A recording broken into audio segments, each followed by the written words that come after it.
we have a bunch of new players now that have been drafted under 25 years old. And so we're going to rank the Cornerstone assets in Dynasty that are under 25 years old. That means if they're 25.1, I'm pretty sure Rashee Rice just turned 25.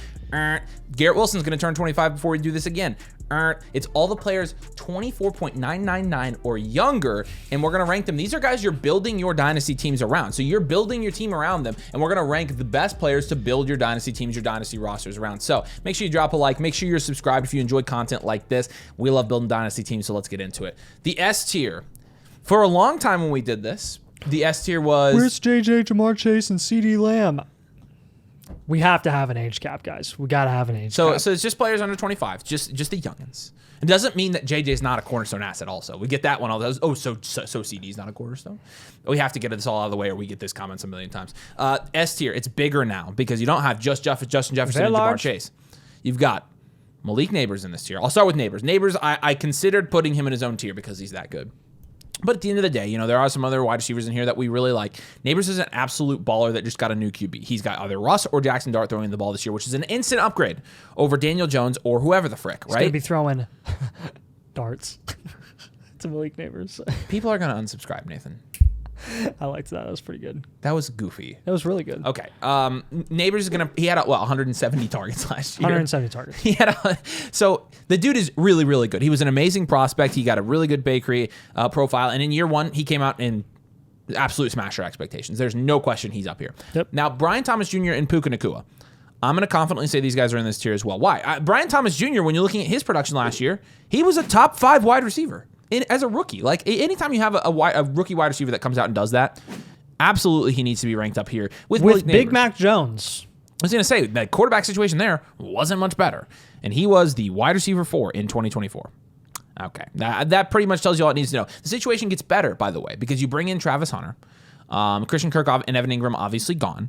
But you bring in Hunter, and now he has somebody who's going to fit well alongside of him. The problem is, what does their alignment look like? Thomas is an X. And Travis Hunter lined up out wide like 90% of the time in college. So I don't know what it's going to look like. But I do know this. Adding another talented receiving playmaking option in that offense is only going to help a guy who butters his bread in the deep game. Like it's only going to help him. And so we think that the situation has improved, not to mention Liam Cohen going there. And also, Trevor Lawrence, hopefully benefiting from Liam Cohen as well, is going to help Brian Thomas. So he's up here. Puka Nacua, we don't need to even talk about this a whole lot. Puka, we think he's elite. Yes, he's had some injury, struggles, and that is a real concern, I think. But when he's on the field, injury struggle, he is ridiculous. Yeah. Yeah, he struggled with some injuries in college. Yes. I'll admit that. Yep. But when he's healthy and playing, he's ridiculous. And now, Cooper Kupp wasn't even affecting him last year. Cooper Kupp is gone. They have Devontae Adams. Devontae Adams helps Puka. The bottom line is, there was the retirement thing as well. We play in 3-year windows. This is all going to be ranked in the next 3-year window. And Puka for the next 3 years is going to be a top 12 Dynasty wide receiver. Book it. Build your team around him. And we love drafting him in the first or second round of your Dynasty startups. And then the 2 backs here. Yes, by themselves for now. And we'll explain why. Bijan and Gibbs. Bijan and Gibbs have come out, and they have, in their first couple years in the NFL, absolutely dominated. And that's really what we wanted to see from them, right? Obviously, Bijan didn't at first. And so we were like, okay, we got to be conservative with Bijan. We even told people, hey, maybe you pivot from Bijan to CeeDee Lamb, and we got trash for that. But, at the same time, even in his first year, he was the running back 9. And then his second year, last year, he was the running back 3. Jahmyr Gibbs, more of the same. Jahmyr Gibbs is on an even better offense with a better situation. He was the running back 10 in his first year, and he was the running back 1 in 2024. I did not realize he ended up being the running back 1. Yeah, he did. There's no discussion to be had about both these guys. They're in decent situations. In Gibbs' perspective, we're not worried about them losing Ben Johnson at all. They both have receiving upside. They both came out of the same class. They're both very young. Not for the top. And honestly, you're starting to see the elite young running backs that we used to have in Dynasty. They're starting to come back now. This is a new generation of running backs, and you're seeing that reflected in the top of the A tier with Ashton Genty getting the landing spot that a lot of people expected. I mean, I think he was mocked to the Raiders more than anyone else. It was just a landing spot that made sense. It was a landing spot where you saw Pete Carroll coming into that offense and as their head coach. And you know the history of Pete Carroll and how he likes his running backs, how he likes to complement his quarterback and wide receiver play with a bell cow running back, with the Marshawn Lynch's, the Chris Carsons of the day. If you remember those glory days for both of those guys for Seattle. But Genty is with Brock Bowers in this tier, in our opinion. They're both on the same team. And I think, honestly, any semblance of a run game is just going to make Bowers all the more effective. He's obviously the top option there. You know, they bring in Besh, which I think is a solid landing spot in and of itself for Jack Besh, who's going to end up, being the most productive guy between Besh, Jacoby Myers, and Dante Thornton, some people think. I mean, I'd still probably bet on Myers, but these top two guys with Genty and Bowers, they're going to be the stars of the show. You're not even going to have to ask much to Geno when he can just check the ball off to Bowers with all of his yak ability and hand the ball off to Ashton Genty in 6-man stack boxes, because Genty's just that good. Top 6 draft capital. And Brock Bowers being the tight end one, both of these guys are very insulated, very safe, in an offense that I think is going to look a lot different than it has for the last decade, really. I think it's going to be a lot more fun to watch this year. Geno's going to bring a little bit of a spark to that passing offense, which is going to benefit Bowers, and the field is going to be able to open up quite a bit as well, because Zamir White's not running the ball. Why is Genty not in the S tier?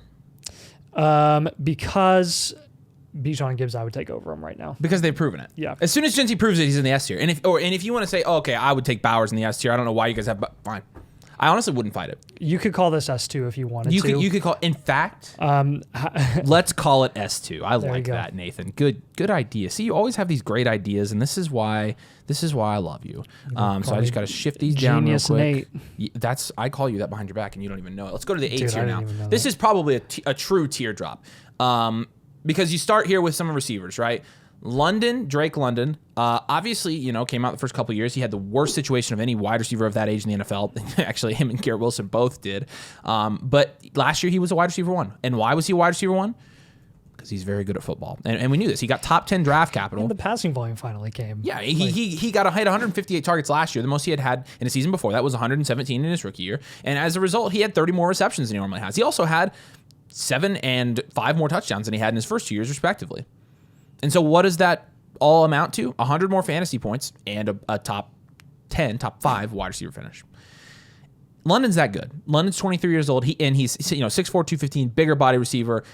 He's that good. He is the truth. In fact, I would be tempted to put him in the S2 tier as well, because I think I would pretty easily take London over. I'm moving him up. I would take London over Marv, JSN, and Ladd. I mean, I agree with you there. And I think JSN could end up in this tier, but we'll talk about it. So I'll cover the first couple of these guys. You can cover the next ones. Let's talk about Marv.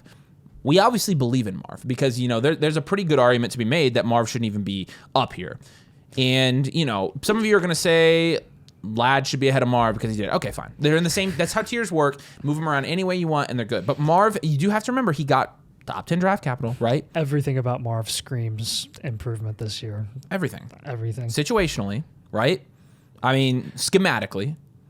There's the fact that he's got a year under his belt. The target volume was already there. They just weren't catchable because they weren't on the same page. Like most of the time. Not to mention, schematically, like I mentioned, they did not use him correctly.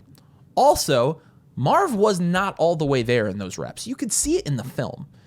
And that's a young guy thing. The dude just turned 22 years old. He's older than Nathan by only like 2 or 3 years. And so when you think about it that way, Marv is due for a breakout. And I think that, I got you thinking on that one, didn't I? We obviously still believe in Marv. We wouldn't have him here. Again, he is in a tier analytically in the bakery that they've never missed. So we're going to continue to bank on the tier and say that he's not going to be the outlier. And I'll talk about Hampton real quick. Yay for Amarian Hampton. We told you, don't sell the 102. Don't sell the 102. Well, I took some Amarian Hampton today. I'm pretty freaking happy about it. Because Hampton goes to a situation with the Chargers where, I don't know if you've heard of Greg Roman, but he runs the ball a little bit. Incy-wincy. Actually, correction, he runs the ball all the time, and those running backs in that offense have been extremely productive in the past. At the point where you're spending, and people have been saying Najee Harris, no. At the point where you spend a first round pick as the Chargers, not even a second, not even a third question. At the point where you spend a first round pick, I mean, this dude automatically should be a top 2 round startup pick in Dynasty. That is significant team investment in a prospect that has a very good analytical profile. He's in that blue tier, isn't he? Yeah, he's in the tier that never misses. The never miss blue tier. He's in the never miss tier. He's not going to miss, and he's a safe bet right now. We're going to rank him aggressively because he's going into a good offense, a good situation, a running back friendly situation. I mean, you had J.K. Dobbins pop out of his wheelchair last year, and he was productive in that offense. So if that's true, I think Hampton is going to be productive in year one. I think you're drafting him. I think he's going to maintain his value. Very confident in Hampton. Definitely want to draft him. Let's talk about the receivers. Over under top 6 running back this year. Production-wise? Yeah. Ooh, I would put him at like 7 or 8 probably. So right there, just under. Yeah. I mean, I think it's aggressive to put him over. If he's top 10, he's a top 20. Because think about Dynasty. it: Genty, Bijan, Gibbs, Saquon,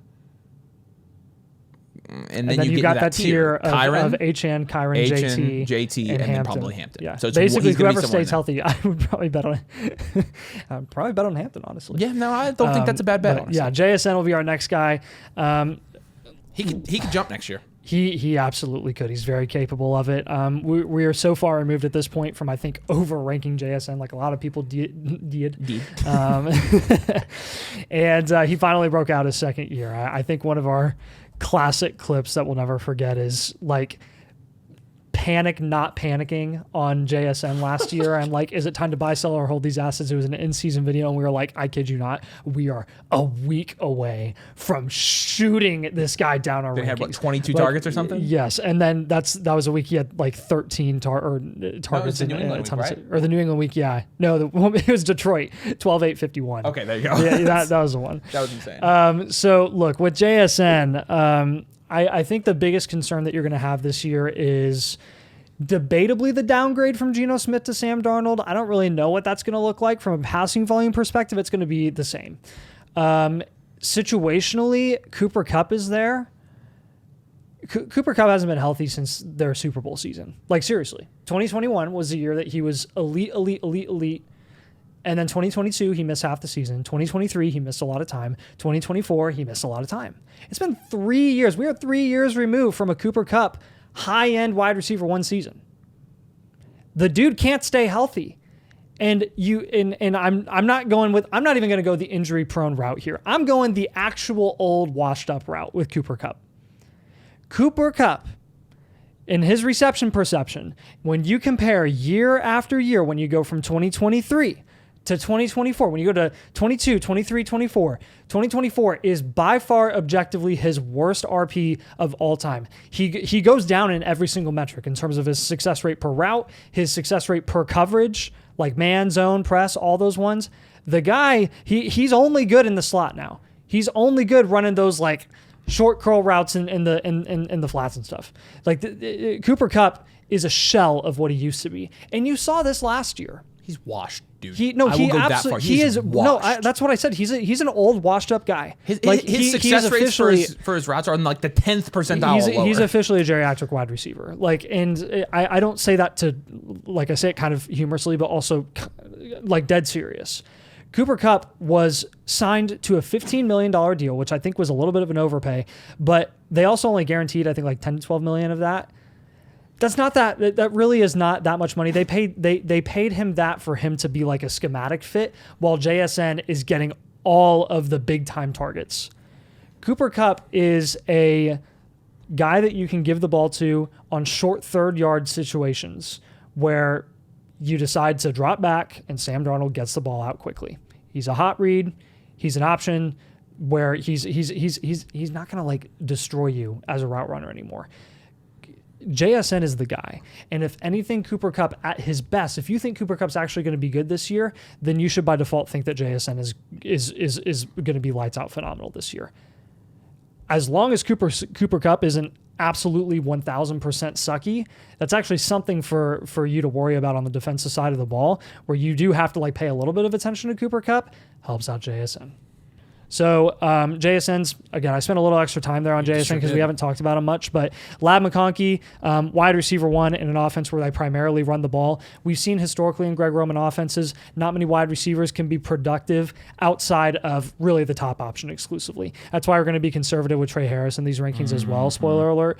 But Lab McConkey, was phenomenal last year. He showed great, not just flashes. He showed solid consistency towards the end of the year. Ultra productive. He's Justin Herbert's top option. Nothing about that has changed. And look, I already know we're going to get this. You want to put Ladd over Marv? Do it. Don't care. I get it. He produced. So you kind of have to. That's a tier. But it's never been a better time to come and join the Domain community, because right now when you sign up, you get 2 free team blueprints. Nathan and I breaking down your Dynasty team, giving you your team archetype, your 3-year outlook, what moves you should make, and then which players you should target in your rookie drafts coming up with your rookie draft strategy to go along with it. The BOGO is going to end here probably this week, so make sure you take advantage. Again, that's flockfantasy.com/domain. Code domain. The annual Motherflocker tier is going to unlock both of those for you, and you can come and join the Discord as well. Get all the site tools. It comes with literally every single thing that we offer, so you can take advantage of that. The next tier here, the B tier, we're going to have, a couple of wide receivers and then a couple running backs. Start with the receivers. Garrett Wilson. Obviously, people are very low on Garrett Wilson right now, saying, hey, let's sell Garrett Wilson. We've been buying Garrett Wilson. We're playing the opposite. We think the situation can't get worse, and he's not tied in New York long term. I will buy him even if it means this year he's a wide receiver 2 again. Travis Hunter and Tet McMillan. Both of these wide receivers, we have them as like 1A, 1B in our rookie rankings.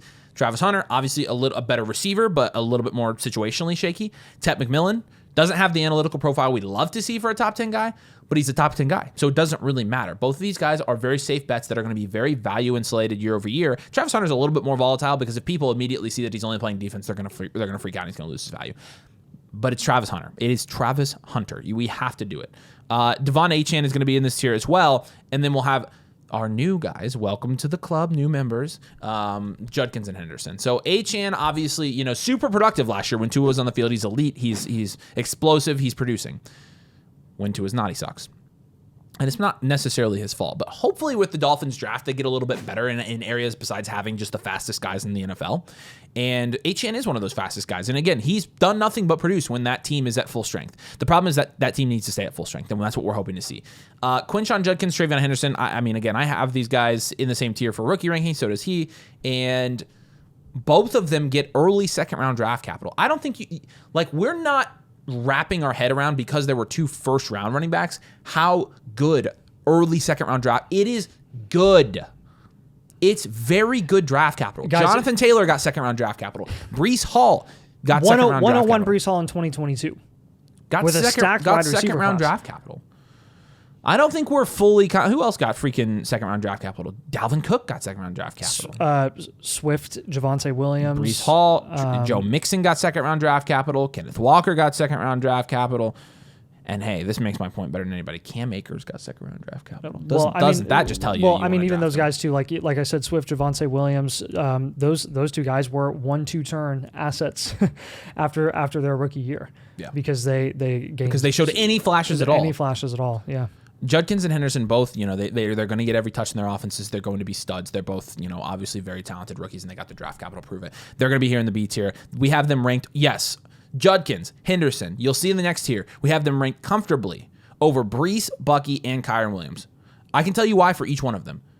Breece is in a shaky situation. They're obviously very, very shaky on whether they want to commit to him or not. Andy was bad last year. Bucky Irving, very good last year.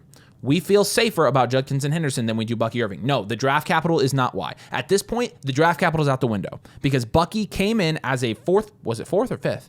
Fourth round pick? Fourth? I can't remember right now. 4th round pick, and he kicked butt his rookie year. So, no, that's not why. Henderson is better. Judkins is better than Bucky. But straight up, they're better running backs. I think they're going to be better fantasy assets, and I think they're going to be better in the NFL. That's why. Nothing to do with the draft capital. And then Kyren Williams. We love Kyren. Kyren is productive. But these guys have multiple years on Kyren. These guys have 4 years left on their rookie deal. Kyren is trying to get extended. So I feel safer with these guys right now. That's why I'll let you talk about those guys, though, in more depth of the C tier. Yeah, so top of the C tier will be Rome Odunze. We are very, like everyone else, we are very shaky and uncertain about that situation.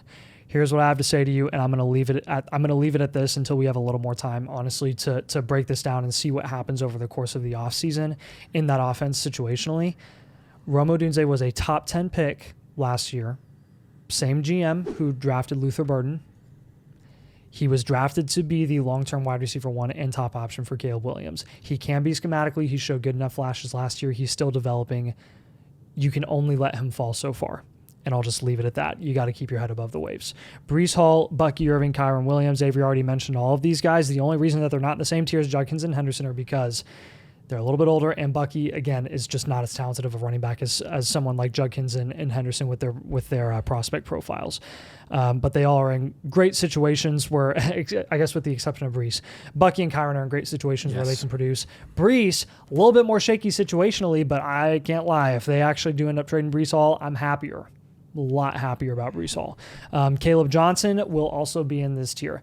Caleb Johnson, again, going back to the analytics here, he is one of the top graded, I think, third round running backs that we've ever had. He might be in the that top. green I'll tier, check right now. If not the top. 3, 2, and with the depth of this class, Ryan Bredd, who did the bakery, brought this up to us, I think, earlier today, where he did say that honestly, some of the reason that a lot of these running backs maybe fell a little further than you would have expected is because of how deep the class was. So they just kept letting them fall until they could pick and choose who they wanted on the cheap. And Caleb Johnson, I think, kind of was one of the guys that I guess didn't reap the benefits of that. He kind of suffered from that, but also not really suffered. He got day 2 draft capital, which is what you wanted. Can I give you a funly fact? Yeah. Caleb Johnson is the only green tier third round draft capital in the bakery, meaning his running back score is significantly higher than everybody else's in that tier. The top end third round draft capital guys in the bakery historically. Devon Achane was the second one. Henderson, Kareem Hunt, Antonio Gibson, Tank Bigsby, Tyjae Spears, and then obviously Scadaboo, Trey Benson, Kamara. And honestly, there's not really much of a better situation that you could have asked for Caleb Johnson to land into. He, again, is just going to go right in there, and he's going to be the top option immediately. D tier. That is why you use analytics. To show, and you would have seen it with Achane too. Right. To show you, even the guys with lower draft capital, who is going to stand out. It's going to be Johnson. Johnson's going to kill, guys. I promise. He's that good of a running back. I love him. D tier. We're going to put Egbuka here. Egbuka, Warren, and Loveland are the rookies in this tier. And honestly, I'm warming up to Egbuka's landing spot. I want some Egbuka now. I wish he would have went somewhere else with more immediate opportunity, but I still want him because he's good. He's just good. He's just a good wide receiver. He's safe, and I think he's going to be great in the NFL. And I think he's behind 2 veterans. He's just a walking value waiting to increase in value. Yeah, that is at any thing. Given point in time. Because the discount is already built into his price. Mm-hmm. The discount is getting him with it would be different. It would be entirely different. Literally, it would be a Luther Burden type situation if he was drafted to the Chicago Bears, where Odunze's young, Loveland's young. They both have crazy draft capital investment, and DJ Moore isn't. That's the difference. He's not a spring chicken, but he's not super old. The difference is you have 2 30-year-old wide receivers who are good, but one of them's out the door next year. So, we like Egbuka. Warren and Loveland both. There are pros and cons to both of these. You don't like the Colts situation, but he's the only guy there. He will get every target. Loveland, you love the situation, but there are so many other guys to get targets. We like them both. We're going to rank them, and they got about the same draft capital as well. Jordan Addison, touchdown dependent, but scores touchdowns, so it doesn't really matter. I am caffeine dependent, but I have caffeine, so there we go. That's fine, right? Xavier Worthy, also in this tier, higher on Worthy, honestly. We are betting that what we saw at the end of the year from Worthy into the playoffs even was something that he's going to take into next year. I'm betting because I think Xavier Worthy's great. It's not like it was just a single Gabe Davis game. Wasn't. Like he got better even before. Like it was the towards last the 4 end weeks of the season. Yeah. So we're betting on that. I think Worthy's actually a good value right now. I'm trying to buy Worthy in my Dynasty leagues. And then Sam Laporta. Laporta's in the same tier as Warren and Loveland. You can rank these guys any way you want. If you want to have Laporta as like the tight end 3 in Dynasty, totally cool with that. I personally have, I think Laporta is 3 and then Warren Loveland is 4 and 5, but it's a tier, so you can move them around any way you want. Feel good about it. Laporta's still in an offense where, if anything, Ben Johnson leaving, I think, favors Laporta because he'll get more easy dump down targets instead of the creative stuff that Ben Johnson has, which the creative stuff is great, but he's just an easy target for Goff, and I think you're going to see that. So, F tier. RJ Harvey's going to be at the top of this F tier. Don't sleep on RJ Harvey just because he's 24 years old. The analytics back it up. He is. There's no red flags in saying that he's going to be the outlier of outliers being drafted in the 2nd round of the NFL draft. The age is a concern. The situation is far from a concern. It's a bonus. It's a positive. It's massive for him. Like Sean Payton's going to scheme this guy up. I'm just telling you, get ready for it. Zay Flowers and Chris Olave will be right behind him. Again, in the same tier if you want to rank him over Harvey. No issue with that at all. Flowers, wide receiver 1 in a run-heavy offense. Olave being shorter because of the concussion status. Tyler Shuck. I do think Tyler Shuck can get the ball to Olave just as good as Derek Carr can. If Tyler in the 2nd round. If Tyler Shuck is the starting quarterback for the Saints, I'm moving Olave up to the S2 tier. That's a little extreme. But Matthew Golden will be at the tail end of this tier as well. And I think both of us have kind of cooled off a little bit on Golden. I don't think he's like, I understand why he falls to like the early second of your drafts, because I think there's better investment in the tight ends with their draft capital. I think there's better investment with the day 2 running backs that are going in that range, in Caleb Johnson and RJ Harvey. And then honestly, like Jackson Dart in a super flex format as a first round QB, I'm taking him over a wide receiver like Golden all day. That doesn't mean we don't like Golden and don't like the situation for him. I think he could be pretty solid. And then the last tier here, Jameson Williams, we've got in this tier. JMO, obviously could see a fall off depending on the scheme and what that looks like this year. Luther Burden, again, still like Luther Burden, still very talented. You cannot ignore the fact that there are a lot of mouths to feed in that offense. He got second round draft capital, went behind Golden and Egbuka both. And objectively, the least amount of investment compared to the financial investment that they have in DJ Moore, and then the draft capital just being higher for Odunze and Loveland. And yeah, so like, it's an issue. It's an issue. Scadaboo and Tootin. We covered these guys in a different video this week, so you'll see that. But Scadaboo is going to be the starting running back there. Tootin, I think he could be the starting running back there as well, even though people don't think that. I do think that. Both of these guys are very talented, and I think we're going to just put them in here as kind of like a, hey, keep an eye on these guys. Also, same thing, Jaden Higgins, Trey Harris. These rookies at the bottom here are going to be kind of guys that, could make their way into the Cornerstone actual rankings or could drop out by the end of next year. But that's it. So the G tier, we end it there. And honestly, if this is the most subjective video we could make. So if you disagree with any of this, that's totally cool. Like, it's just like, this is what we think and how we rank these players. It's our opinion on these guys. And again, it's 100% subjective. So let us know what you would change in the comments. Do us a huge favor. Drop a like. Make sure you subscribe so we can continue to produce videos like this, because you doing that really helps us out. It's free. You can also come join. Get 2 free blueprints right now at the end of Motherflocker tier. Links in the comments. We appreciate you guys. We'll see you later.